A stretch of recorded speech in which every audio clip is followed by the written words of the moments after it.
네, 7월이 시작이 됐고요. 주요 일정들 잘 봐야 되는데 또 변동성은 지속이 되네요. 오늘은 코스피 대비해서 중소형주가 강한 흐름들 나타내주고 있습니다. 송재경 디멘전 투자자문 대표 모셨는데요. 궁금한 거 하나하나 차근차근 알아볼게요. 대표님 어서 오십시오. 네, 안녕하세요. 네. 자, 오늘 삼전 믹스가 좀 눌리고 있습니다. 그러다 보니까 이제 코스피가 못 가고 있는데 궁금한 게 반도체 3사에 대한 반독점 소송 소식 이런 조금 잡음이 붙은 것 같아요. 이 영향력이 얼마나 한 건지 좀 짚고 가야 될 필요성이 있을 것 같습니다. 네, 말씀 주신 대로 무슨 까마귀 날짜 배 떨어진다고 최근에 변동성 큰데 미국에서 반독점 소송을 메모리 3사가 당했다. 삼전 믹스랑 마이크론 포함해서죠. 근데 어쨌든 최초 보도는 우리 IT조선에서 그걸 어떻게 찾아내갖고 그걸 언론을 보도를 네, 했고 네. 그걸 미국의 트랜스포스라는 데서 받아갖고 하는 좀 기현상이 나타났습니다. 결론적으로는 미국의 메이저 언론들이 반응을 안 하는 걸 봐서는 그것이 상당히 승소 가능성이 그렇게 크진 않다라고 보는 것 같아요. 이제 가장 큰 소위 반독점이라고 이제 주장을 한 가장 큰 이유는 가격이 많이 올랐는데 가격 담합을 했다. D램 가격이. 근데 그 이유가 재고 관리를 그 이유로 사실 그 소위 가전제품에 들어가야 될 D램을 소위 생산을 덜해서 일부러 가격을 올려갖고 돈을 많이 벌고 있다. 그러니까 반독점이다. 그러니까 세금 물게 해야 된다. 뭐 이제 이런 거지 않습니까? 그런데 우리가 잘 알다시피 또 아이러니하게도 미국의 빅테크들이 HBM 수요 이런 것들이 너무 크고 소위 데이터 센터용 D램 수요가 너무 커지다 보니까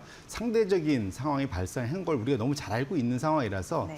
그러니까 지금 가격이 많이 애플이나 소위 그 마이크로소프트의 엑스박스 뭐 이런 거 가격 올라가는 것 때문에 정말 소비자들 부담스러운 거는 뭐 알 수는 있긴 하지만 그것 자체가 가격 담합을 통한 상승이라고 밀어붙이기에는 무리수가 좀 많은 것 같습니다. 그래서 그런 것들이 지금 시장의 주가에 악영향을 줄 가능성은 매우 낮고 그래서인지 미국 내에서 큰 이슈가 되지 않는다. 오히려 지금 오늘 사실 이런 우리 그 주요 우리 그 삼전 닉스의 하락 뭐 이런 것들의 가장 큰 것은 6월 내내 어쨌든 이런 일들이 가장 큰 거고 가장 큰 이유는 결국은 많이들 들고 있기 때문에 그렇습니다. 포지션이 워낙 그쪽으로 쏠려 있기 때문에 아무래도 이제 좀 몸이 무거워져 있는 것 이런 것들이 주가 탄력이 좀 둔화되는 모습들로 나타나는 거다라고 해석을 해야 되지 이것이 미국 내의 어떤 그런 규제 이슈와 연관짓기에는 다소 조금 무리 있는 상황이다 이렇게 말씀드립니다. 네.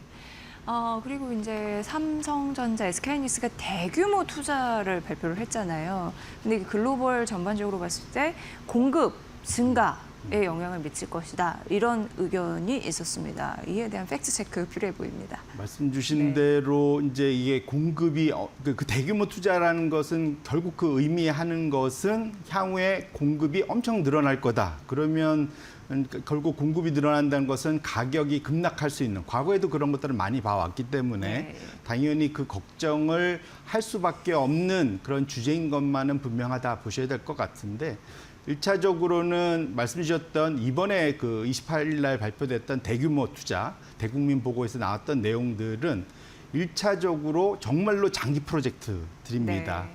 그러니까 빨라야 이제 그것들이 나오는 시기가 대략 뭐 10년을 앞당긴다, 7년을 앞당긴다, 뭐 이런 것들이 결실을 맺을 수 있는 게 2040년 넘는 게 2030 몇 년으로 지금 당겨지는 뭐 이런 정도거든요. 그러니까 지금부터도 그것이 효과가 나오려면 4, 5년 후다 뭐 이렇게 보셔야 될 것 같고 지금 당장 영향을 줄 수 있는 것은 기존에 짓고 있던 팹들 그거를 좀 당기는 것들이 경향들이 있습니다. 그래서 삼성전자의 소위 P5, P6, 5호 6기는 보통 지금 한 3개월에서 6개월 정도 좀 당긴다고 알려져 있죠. 그래서 첫 소위 이제 가동이 2028년, 2031년 요게 이제 5기, 6기가 순차적으로 나오는 건데 소위 P5는 내년에 돌아가는 건 이미 지금 수급 데이터에 소위 거기에 다 반영이 돼 있는 거라서 이제 그것 자체가 좀 당겨진다고 지금 모자란 쇼티지가 해소되지 않는다 보셔야 될 것 같고 좀 그 6기를 당겨도 2031년이니까 좀 멀리 남아 있죠. 물론 그 사이에 어떤 또 수요의 변화가 있을지는 좀 체크봐야 되겠지만 당장에 걱정할 건 아니다. SK 하이닉스도 마찬가지로 지금 팹 지금 1기 팹 그 3개월 앞당겨서 내년도 2월에 가동을 좀 시작한다. 이것도 뭐 사실은 좀 다 반영이 돼 있는 거다 보셔야 될 것 같고 2기 팹이 올해 하반기에 이제 착공에 들어간다는 겁니다. 내년에 해야 될 거를. 그러니까 그럼 또 이제 몇 년 후죠. 그러니까 지금 당장 걱정을 할 정도는 아니다 보셔야 될 것 같고요. 여기에 사실은 지금 그 중국의 팹 증설이 엄청 지금 가파릅니다. 오히려 사실은 이제 시장에서 걱정하는 거는 혹시 중국산이 본격적으로 세상에 풀리면 또 애플도 그걸 사고 싶어 하잖아요. 네. 지금 이제 그래서 CXMT 거 좀 우리 사게 해주세요라고 지금 전방위 로비를 하고 있는데 결론적으로는 그것이 통과되기가 중간 선거 전까지는 어려워 보이고 결정적으로 중국 내 가격이 비쌉니다.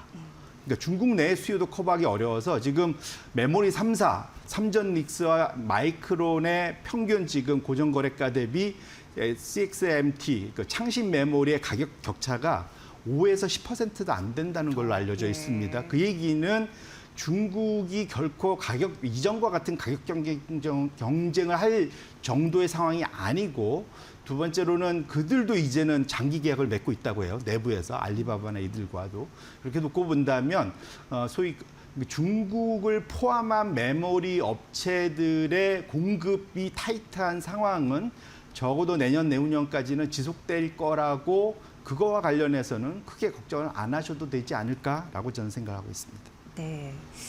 오늘 이제 코스닥이 이렇게 튀잖아요. 네, 반도체 소부장 섹터 최근 관심 많이 받았고요. 그럼 이제 전방 그 대규모 투자하니까 그 낙수 효과가 그쪽으로 쏠렸나 이렇게 자연스럽게 스토리텔링이 되던데 어떻게 보세요? 말씀 주신 네. 대로 그건 매우 자연스러운 현상인 것 같아요. 우리 지금 종합 메모리 업체들이 지금 이런 표현 좀 떼돈을 벌고 있습니다. 예. 지금 마이크론 실적에서도 우리가 봤지만 GP 마진, 매출 총이익에 매출에서 재료비 빼고 소위 생산 단가를 원가를 빼고 매출 총이익률 나오는 게 85%가 나온다는 거지 않습니까? 근데 생각해 보면 SK 하이닉스는 그보다 더 높을 거예요, 사실은. 그럴 만큼 지금 어쨌든 떼돈을 보는데 가장 큰 이유가 뭐냐면 미국의 빅테크들이 목숨 걸고 투자를 하고 있기 때문에 그렇습니다. 예. 그 돈이 넘어오니까 빅테크가 돈을 쓰니까 우리나라 메모리 업체들이 지금 큰 돈을 벌 수 있는 상황이 됐습니다. 마찬가지로 드디어 이제 우리 메모리 업체들이 이제 돈을 쓰겠다는 거잖아요. 지금 쓰고도 있지만 더 많이 빨리 쓰겠다는 겁니다. 그러면은 그 낙수 효과가 말씀 주신 대로 그대로 돈을 쓰면 누군가가 또 돈을 벌게 되잖아요. 그것이 이제 반도체 소부장일 수밖에 없다. 또 소위 일정을 좀 아까도 말씀드렸지만 앞당기고 있습니다. 내년 거를 올해로, 내후년 거를 내년으로 막 당기고 있기 때문에 그렇게 놓고 보면 반도체 소부장의 실적 개선 폭이 올해 하반기부터는 본격적으로 찍힐 가능성, 그들의 매출 이익에 찍힐 가능성이 매우 높기 때문에 그렇게 놓고 본다면 반도체 소부장 업체들의 주가가 본격적으로 상승하는 것이 전혀 이상할 것이 없다. 단순 기대감이 아니라 이것은 실적과 연계돼 있는 우리가 이미 앞에서 한번 우리가 한 삼전닉스와 빅테크 간의 움직임에서 이미 확인을 한 것이기 때문에 그것에 대해서 의심할 필요는 전혀 없지 않을까 이렇게 생각하고 있습니다. 네. 그 오픈 AI가 상장 일정 좀 연기했잖아요. 그거의 파장은 어떻게 보세요? 요게 이제 네. 하반기가 들어갈 때 지금 뭐 일단락, 지난주로 일단락은 된 것 같은데 네네네. 하반기로 갈수록 상당한 리스크 요인으로 작용할 가능성은 분명히 있다라고 생각을 하고 있습니다. 이제 이게 무슨 말이냐면 저는 이제 이렇게 봅니다. 이제 상반기 끝났고 이제 하반기, 상반기가 어마어마한 장이었죠, 사실은. 그러니까 미국에서는 S&P 500은 10%도 못 올라 10%요 정도 올랐지만 필라델피아 반도체 지수는 100% 올랐습니다. 네. 그런데 우리나라 시장이 100% 올랐습니다. 그러니까 그만큼 어마어마한 장을 펼쳤고 그냥 AI 모든 것이 전 세계가 AI로 다 움직였다. 그러니까 우리나라 100%, 대만이 한 5, 60%, 그다음에 그 니케이, 그러니까 일본이 한 40% 가까이 올랐거든요. 이렇게 근데 다 올른 것을 주된 게 다 AI 관련된 종목. 결국 메모리가 다 끌어올렸습니다. 그런데 이것의 가장 큰 것 중에 하나는 지금도 쇼티지지만 이 쇼티지가 3년, 5년 더 갈 거라는 거잖아요. 뭐 이제 장기 계약도 맺고. 그러니까 이것이 분위기가 되게 좋은데 이런 장기 계약의 가장 원천이 되는 것에 큰 소위 발주처를 쫓아가 보면 가장 큰 데가 어디냐? 오픈 AI입니다. 그러니까 그렇죠. 오픈 AI가 기본적으로는 마이크로소프트, 그다음에 그 오라클, 아마존들하고 약속한 것이 대략 향후에 우리가 너희들한테 컴퓨팅 파워 살려야 되는데 규모가 대략 한 7천억 달러 돼.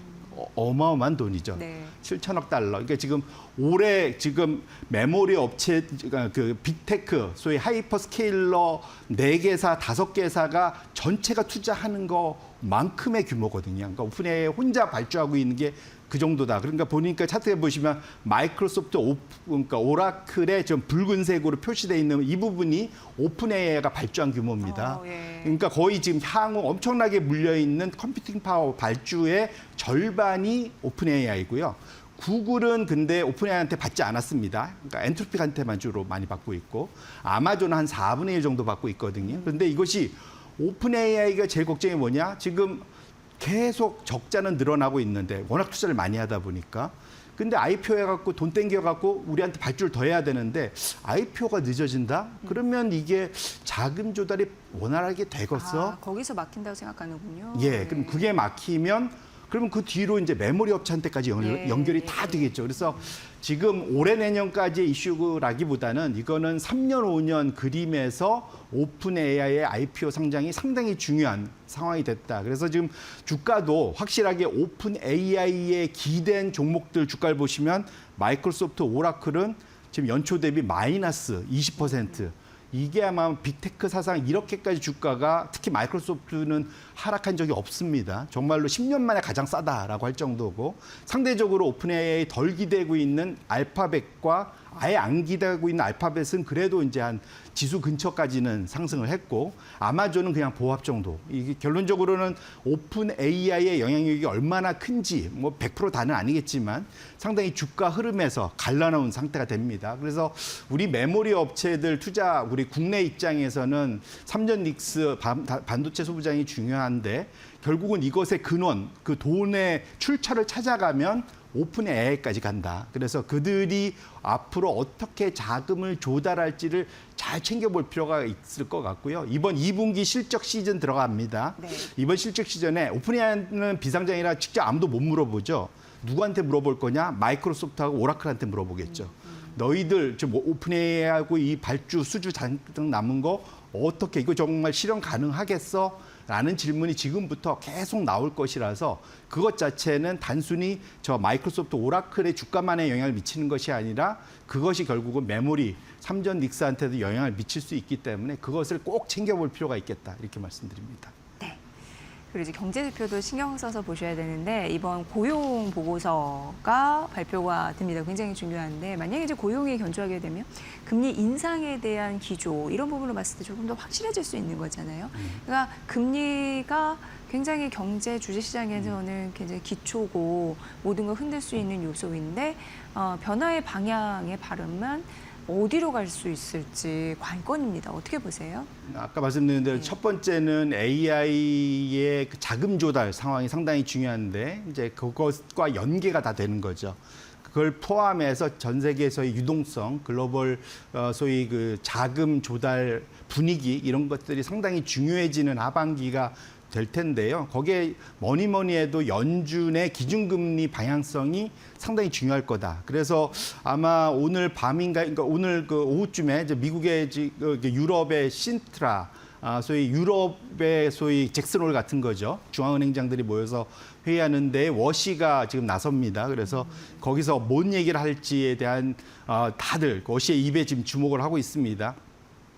제가 이 말씀을 드린 가장 큰 이유는 이건 시장 전체에 영향을 미치는 건데 미국이 연준이 금리를 올리면 그다음부터는 주식시장이 강력하게 상승하기가 쉽지가 않아요. 네네. 과거의 경험상 기준금리 상승하면 그다음부터는 한두 달은 그냥 시장이 쉬어간다. 이렇게 보셔야 될 것 같아요. 심지어는 빠지기도 합니다. 뭐 그래서 그런 측면에서 놓고 보면 워시를 포함한 FOMC의 움직임이 상당히 주목을 하반기에 받을 수밖에 없는 상황이다 보셔야 될 것 같고 이것은 결국은 우리 아까 오라클이나 마이크로소프트나 구글이나 아마존 같은 데가 시장에서 빚내 갖고 투자를 해야 되고 어찌 보면 오픈 AI조차도 빚내 갖고 여기에 돈을 줘야 될 상황입니다.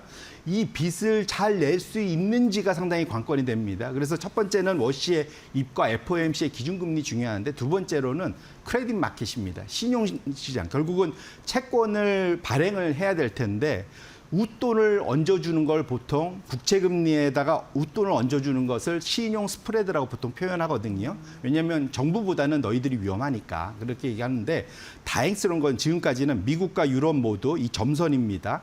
투기 등급체의 신용 스프레드가 상당히 낮게 안정적으로 유지가 되고 있다는 거죠. 그 얘기는 채권 투자자들이 돈 빌려줄 결심을 아직은 잘하고 있다. 네. 그런데 문제는 저 위에 보면 검정색 선이 뭐냐면 부도율입니다. 그러니까 돈 빌려줬는데 띄이는 거, 못 받는 거. 이것이 근데 바닥을 작년 한 2년 전부터 바닥 찍고 서서히 스물스물 올라가고 있다는 게 부담스럽다. 왜냐하면 이 둘은 같이 움직이거든요. 그래서 만에 하나 하반기에 혹시 미국과 유럽의 투기 등급체 부도율이 점점 더 올라가면 그러면 신용 스프레드도 빠르게 따라 올라갈 가능성이 있고 이것 자체는 AI B2 하는데 부담을 줄 수 있는 상황. 이것 자체도 아까 우리 메모리 투자에 영향을 미칠 수 있어서 아까 말씀드린 워시의 입도 중요하지만 신용 스프레드, 신용 시장의 흐름이 어떻게 가는지도 우리 투자자분들이 같이 꼭 챙겨봐야 될 주요 지표다. 이렇게 말씀드리겠습니다. 네. 그리고 그 대표님 엔화 약세가 지속이 되더라고요. 그 BOJ가 금리 인상을 했잖아요. 맞습니다. 굉장히 이거 되게 강력한 뉴스였잖아요. 그런데다가 연준이 매파적인 기조를 유지하면서 고금리를 뭐 유지하겠다 이런 느낌이 나오면서 좀 영향을 받은 것 같기도 하고 어떻게 보세요? 말씀 주신 대로 지금 하반기에 또 다른 이게 이제 우리가 제일 챙겨봐야 될 것 중에 하나가 엔화의 강세 전환이 상당히 중요할 것 같습니다. 이제 가장 큰 이유는 2년 전 여름에 우리가 7월 달에 한번 7월부터 시작해서 중순부터 8월 초까지 엔캐리 트레이드 청산의 고통을 한번 맛봤기 때문이죠. 근데 지금 상황에서는 지금 그러니까 달러당 161엔을 넘어서 지금은 165엔까지도 열어두는 분들도 생겨서 지금 쇼패팅이 그 당시 수준까지 지금 늘어나 있는, 그러니까 엔화가 약세로 갈 거에 배팅하는 그러한 돈들이 점점 늘고 있습니다. 근데 이것이 혹시 강세로 그러니까 이게 무슨 말이냐면 일본 당국이 개입을 해서 강세로 돌리면 이게 빠르게 소위 엔화로 싼 자금으로 돈을 빌려서 투자했던 돈들이 우르르 빠져나오는 거. 이것이 엔캐리 트레이드 청산입니다. 이 가능성이 점점 더 커지고 있는 것만은 분명하고요. 어쨌든 다만 지금 시장의 쇼패팅의 가장 큰 이유는 다카이치 총리가 엔화를 좋아한다. 그러면은 지금 상황에서 쉽게 못 돌릴 걸 이게 첫 번째 이유고 두 번째로는 최근 들어서 연준이 금리를 인상할 가능성이 높아지다 보니까 지금 달러가 지금 약세로 돌아갈 타이밍에 강세로 좀 전환하는 데서 강세가 지속되고 있다는 거죠. 그래서 차트를 열어봐 주시면 달러 지수의 상대 강도를 보시면 과매수 수준까지 갈 정도로 상당한 강세를 가 있다. 그래서 혹시라도 그때 2년 전 7월에 어떤 일이었냐면 그 달러는 약세로 살짝 그러니까 소위 이제 더 이상 우리는 금리를 강하게 안 가져갈래의 분위기와 일본 정부가 소위 개입 시장에 개입하면서 강하게 이제 시장이 반전됐던 경험이 있습니다. 당장은 아닐지 몰라도 일본의 지금 약세가 너무 심했던 것은 시장에 큰 영향을 줄 수 있을 것 같고요. 그래서 하반기에 우리가 더 잘 지켜볼 것은 엔화의 흐름이고 여기에 가장 큰 영향을 줄 것은 결국 다카이치 총리의 지지율입니다. 근데 최근 들어서 보시면 아시겠지만 많이 약화되고 있죠. 그래서 다카이치 총리의 지지율이 약화된다는 것은 일본은행과 소위 재경 관료, 일본의 재경 관료들이 생각보다 매파적인데 이들이 자기의 의견을 표출할 수 있는 상황이 되면 반전될 가능성이 충분히 있어서 또 하나 봐야 될 것은 다카이치 총리의 지지율. 참 우리 봐야 될 거 많아졌습니다. 이것들도 꼭 챙겨볼 필요가 있겠다 이렇게 말씀드립니다. 네. 7월 시작이 됐고 실적 시즌 굉장히 중요하잖아요. 전략적인 포인트를 어떻게 잡고 가야지 실수를 줄이고 변동성이 좀 있다 보니까 잘 또 수익을 낼 수 있을지 좀 정답에 가까운 네, 인사이트를 좀 부탁드립니다. 네. 아까도 말씀드렸지만 상반기는 우여곡절은 있었으나 그래도 그러니까 우상향하는 시장이었고 그것도 상당히 좁혀서 AI 중심으로 움직였기 때문에 어찌 보면 쉬웠던 시장인데 이제는 하반기는 아까 제가 여러 가지 챙겨봐야 될 변수들이 그만큼 늘어난 난이도가 상당히 높아요. 이제는 상반기가 중하였으면 이제는 중상으로 올라가는 하반기 시장이다. 이렇게 일단 보셔야 될 것 같아요. 이럴 때는 오히려 너무 수익성을 쫓기보다는 수익의 안정성도 같이 챙기실 필요가 있겠다. 네. 그걸 챙기는 제일 좋은 방법은 우리가 상반기에 외국인 투자자들로부터 이미 한번 귀에 못이 박힐 정도로 들었습니다. 리밸런싱입니다. 결국은 수익이 일정 부분 나오면 그것을 실제로 차익 실현화해서 그 사이에 못 오른 부분으로 골고루 뿌려주는 이런 작업들이 소위 이제 리밸런싱인데요. 너무 지금 수익을 하반기에도 쫓겠다고 한쪽으로 쏠려서는 상당한 위험을 스스로 감수할 수가 있으니까 앞에 그런 것들을 감안하시면서 수익의 수익성과 안정성 두 마리 토끼를 동시에 잡을 필요가 있겠다 말씀드리고 싶고요. 하반기에는 순환매 가능성도 높아지고 있습니다. 이거 꼭 챙겨보실 필요가 있고 거기에 대해서 7월 달 드디어 들어왔는데 제가 늘 말씀드렸던 주가 억누르기 방지법이 세제 개편과 함께 본격화될 가능성이 이제 확실히 높습니다. 그래서 저 PBR 종목에 대한 관심은 지속적으로 길목 지키기 하실 필요가 있겠다. 그래서 지금 너무 포트폴리오를 한쪽에 안 그래도 쏠려 있는데 이거를 더 강화하는 전략은 절대적으로 피하셔야 되겠다. 이렇게 말씀드립니다. 네, 신경 쓸 거리가 좀 있네요. 7월도 이제 실적 장세인데 또 실적도 이렇게 데이터 나오면 엄청 더 바빠질 것 같습니다. 대비 철저히 할 수 있게끔 저희가 지름길 알려드릴게요. 송재경 디멘전 투자자문 대표의 분석으로 들으셨습니다. 대표님 고맙습니다. 네, 고맙습니다.